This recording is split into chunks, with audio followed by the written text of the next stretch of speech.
Bonsoir. Alors moi j'avais deux questions. La première question c'est sur le rythme du film. En fait moi j'avoue je me suis un peu ennuyée sur les 15 premières minutes et j'ai trouvé qu'après coup que c'était effectivement ça servait le propos du film et que c'était assez en cohérence avec le genre. Mais du coup je voulais savoir comment est-ce que vous avez pensé cette rythmique là dans le film. Et la deuxième question c'est plus concernant le personnage du coup que vous avez, Charlotte. En fait, j'ai l'impression que c'est un des seuls personnages dans le film qui suit à peu près tout ce qu'elle vit. Et du coup, je voulais savoir un peu ce que vous en pensiez. J'ai eu l'impression qu'il n'y avait pas trop de moments où elle prenait un peu de distance, où elle essayait de réfléchir et d'agir. Ah, c'est un peu chaud quand même vu sa situation. Non, mais c'est super chaud. Mais je sais pas, j'ai trouvé que par rapport aux autres personnages, j'ai pas trop compris. D'accord. Tu veux répondre en premier sur le rythme? Le rythme, en effet, c'est une question qui peut même revenir parce que. Et moi, c'est ce qui me plaisait, c'est que justement le film, je crois qu'il est assez, en termes de structure, assez rigoureux. Mais en effet, c'était ce qui me semblait moins original, c'est que ça utilisait les codes du thriller, mais en même temps sur un rythme qui est presque un rythme de tension sexuelle en fait. Évidemment, il y a l'écho, c'est un film qui parle finalement pas mal d'amour. Enfin, le scénario initial déjà, c'est comme et du coup, c'est vrai que il n'y a pas de scène de course-poursuite, il n'y a pas de scène où quelqu'un, si une fois elle s'est attrapée dans le noir, dans Romain, des boules, mais il n'y a pas vraiment de scène où on a peur par contre, on vit tant soit peu cette situation, on essaye de la décoder, de la comprendre, et du coup ça nécessite un rythme un peu plus lent peut-être. Et moi ça me va, mais après c'est une question de goût. Et là-dessus je ne peux pas faire grand-chose. Mais j'entends que ça puisse perturber. Et pour ce qui est de Charlotte, oui, c'était pas ça. Moi, je peux juste dire une chose, c'est qu'elle a été hyper courageuse parce que tous les jours, elle avait des scènes assez dures à jouer.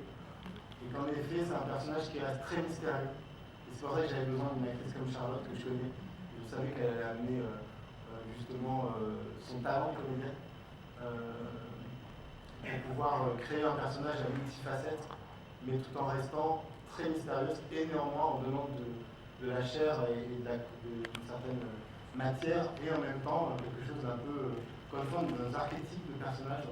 C'est un scénario qui travaille vraiment sur l'esthétique, même en termes d'écriture. On n'est pas dans quelque chose de ni très conventionnel, mais en même temps on n'est pas dans quelque chose de naturaliste. Donc le personnage de Charlotte dedans, c'est vraiment une figure de cinéma à la Vertigo, c'est un peu un hommage à tous ces personnages-là. Donc il n'y avait pas à la traiter de manière aussi frontale et réaliste, par exemple, que le personnage de Romain. Je pense qu'il y a un renversement aussi, c'est-à-dire qu'au début, elle est plutôt en contrôle, elle est plutôt dominante, et il y a un renversement aussi. C'est ce que je trouvais intéressant dans le scénario, même en tant qu'actrice, de toujours jouer sur une même couleur, c'est plus ou moins stimulant. Et ce que j'aimais, c'est de pouvoir avoir cette possibilité d'aller dans tout ce spectre, et tout en restant très introvertie. En fait, c'est beaucoup plus intéressant de se faire sa propre cuisine et que le spectateur essaie de deviner à travers mes yeux, que tout soit expliqué. De toute façon, quand tout est expliqué, l'audience s'ennuie aussi. C'est pas... En tout cas, moi, personnellement, je m'ennuie quand tout est expliqué, réexpliqué, réexpliqué. Donc, mais je sens aussi qu'il y a il y a différentes visions sur, par exemple, la fin.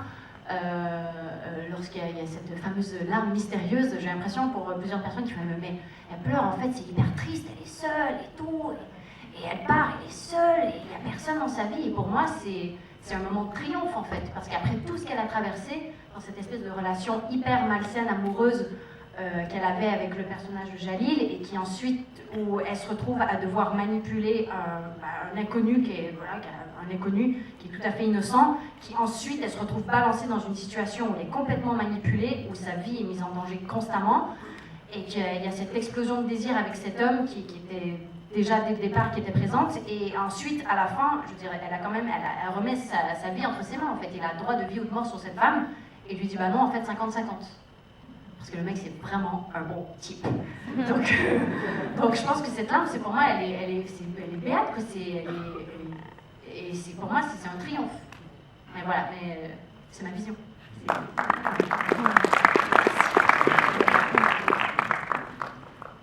Oui, bonjour. Donc je voudrais d'abord saluer la performance de Charlotte, qui est incroyable.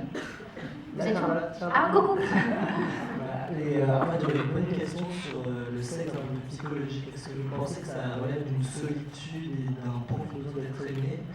Ou qu'est-ce que vous en pensez? On l'a déjà eu cette question, hein. C'est pas rien, hein, c'est vrai. Tu veux répondre? Non, mais si, vas-y. Non, mais les deux. En fait, j'ai pas très bien saisi la question. Un peu primaire, mais... Non, en fait, ce que je voudrais savoir, c'est ce que vous pensez d'un point de vue général sur le sexe, en fait. Est-ce que ça... Il aime bien qu'on le fouette. Je pense que c'est assez clair. Moi, Non, c'est parce que justement les personnages sont très pervers. Est-ce que ça provient d'une solitude qui nécessite ce besoin profond d'être aimé en fait? En tout cas, c'est sûr que le film, moi, ce qui m'a intéressé dedans, c'est que il y a vraiment ces figures, ces jeux de miroirs, d'écho. Alors après, il n'y a pas une thèse, ça reste un film de genre, un film de genre un petit peu aussi. Donc il ne faut pas peut-être chercher trop de choses, mais en tout cas, ça interroge un peu sur le rapport amoureux, sur le rapport qu'on entretient à la vérité aussi dans le couple, sur le jugement aussi, moral, amoral, qu'est-ce que ça veut dire. Voilà, en tout cas, la solitude aussi, il y a une part de solitude dans ces personnages, dans cette aventure à laquelle ils sont confrontés, dans cette grande ville aussi. Le côté urbain est assez présent. Et en effet, il y a une espèce de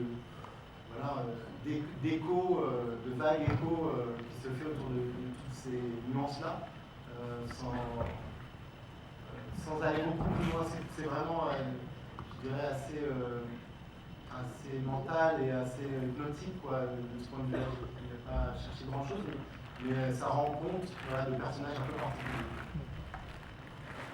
On est tous un peu particuliers. pour moi, je crois qu'il a très très bien répondu à la question pour la solitude et le sexe. Non, mais après, moi, je l'ai pas du tout abordé, comme j'ai raconté un peu plus tôt, je ne l'ai pas du tout abordé comme un truc glauque ou pervers. Pour moi, c'est Béthony, Vernon, qui est une espèce de grande madone magnifique qui a même une figure maternelle, en fait. On a envie juste de se faire prendre dans ses bras. Je ne l'ai pas du tout vécu comme un truc glauque ou pervers. Au contraire, c'est des besoins et il y a certaines personnes, et je pense qu'on en a tous, un peu nos petits côtés pervers, si vous osez les appeler comme ça, mais il y a certaines personnes qui osent les assumer jusqu'au bout et à trouver les bonnes personnes et à tisser ces liens de confiance qui permet ensuite de pouvoir explorer des mondes et des mondes de sexualité absolument inexplorés. Voilà. Bravo. Absolument.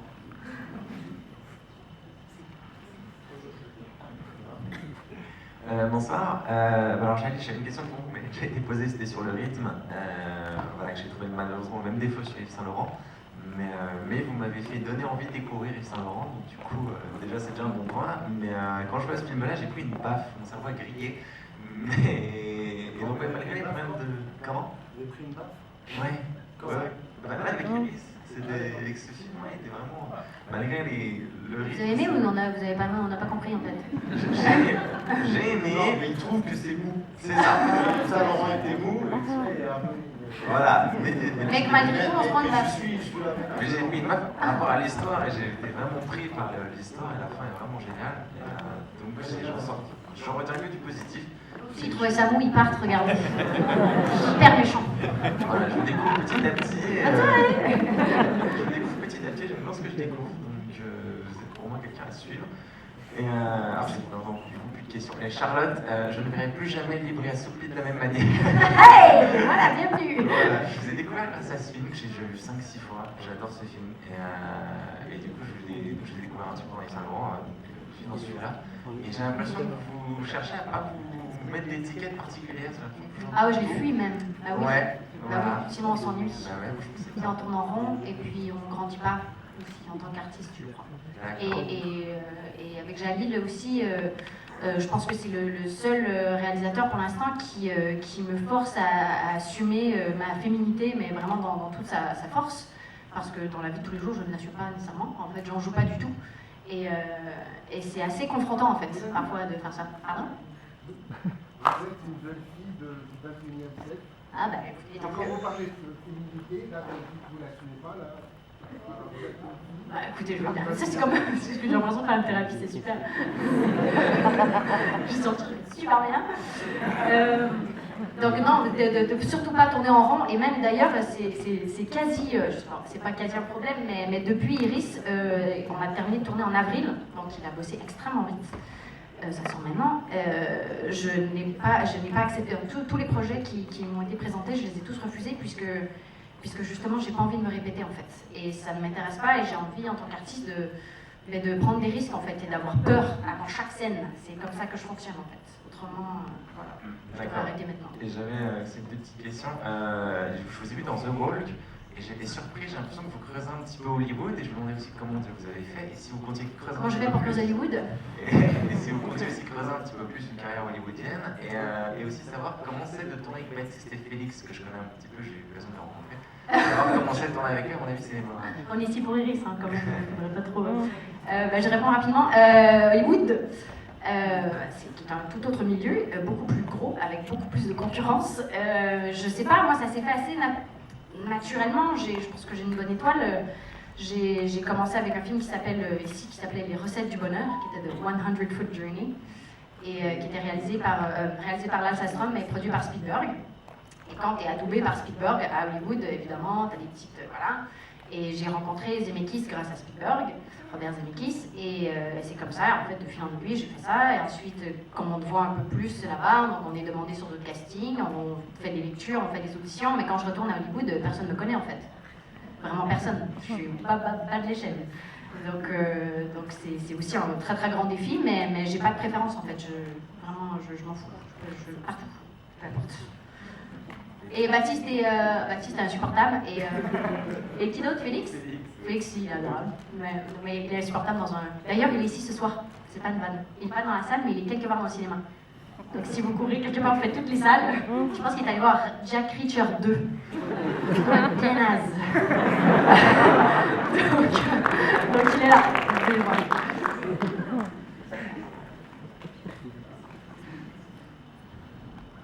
Une dernière question? Bonsoir. Je voulais savoir, comme c'est par Universal, est-ce que le film va sortir aux États-Unis? Pour l'instant, on est sur. En fait, on est en train de dealer des contrats. Je ne sais pas encore tout à fait, en fait. Mais soit. On deal les contrats. On deal les contrats. mais peut-être plutôt sur Netflix, en fait.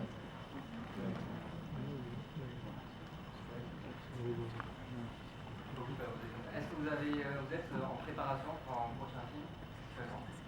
Oui, je commence. J'ai toujours plusieurs projets en développement. C'est un peu tous comme ça, on est obligé de le faire comme ça. J'ai 3-4 projets. D'accord, j'entends. Je récupère les CV. Merci Jalil, merci Charlotte. Le film sort le 16 novembre.